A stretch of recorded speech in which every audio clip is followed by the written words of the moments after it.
नमस्कार.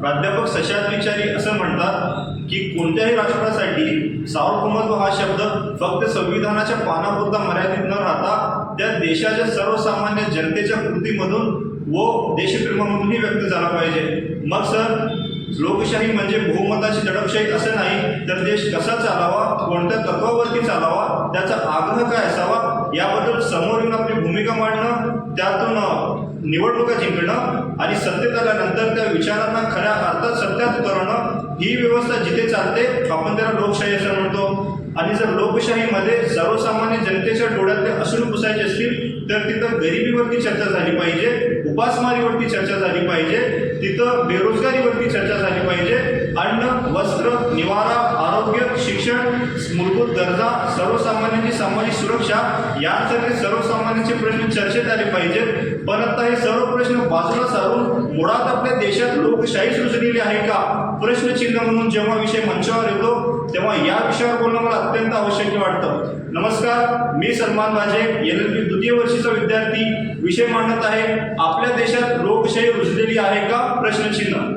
मग मित्रांनो, हजारो वर्षांपासून वर्णभेद, जातीभेद, धर्मवाद, रंगभेद, सतीप्रथा, चरणसेवा, जमीनदारी शेतकरी भेदभाव असल्या अनेक समाजघातक गोष्टींमुळे सम्राट अशोकाच्या धम्मचक्र भारतापासून ते ब्रिटिशांचा तर लँड ऑफ स्नेक चार्मर्स पर्यंतचा प्रवास भारत करतो. तेव्हा 14 ऑगस्ट 1947च्या मध्यरात्री जेव्हा संपूर्ण जग झोपलेला असतो तेव्हा जगाच्या नकाशावर एक नवीन सत्तेचा उदय होतो असं पंडित जवाहरलाल नेहरू आपल्या ऐतिहासिक भाषणात सांगतात. व 26 जानेवारी 1950 रोजी डॉक्टर राजेंद्र प्रसाद यांच्या अध्यक्षतेखाली भारतात संविधान अंमलात आणलं जातं आणि जगाच्या सर्वात मोठ्या लोकशाहीचा पाया रचला जातो. आणि याच लोकशाहीच्या माध्यमातून इथल्या वंचितांना, गरिबांना, अल्पसंख्याकांना व सर्वसामान्य जनतेला एका वस्तूपलीकडे जाऊन एक माणूस म्हणून जगण्याचा अधिकार भेटतो. मग नेमकं लोकशाही आणि राज्यशाहीमध्ये फरक तर काय हा प्रश्न जेव्हा विचारला असता मार्टिन ल्यूथर किंग ज्युनियर असं उत्तर देतो की ज्या व्यवस्थेमध्ये राज्यकर्त्यांची भीती लोकांना असते ती म्हणजे राज्यशाही आणि ज्या व्यवस्थेमध्ये लोकांची भीती राज्यकर्त्यांना असते ती म्हणजे लोकशाही.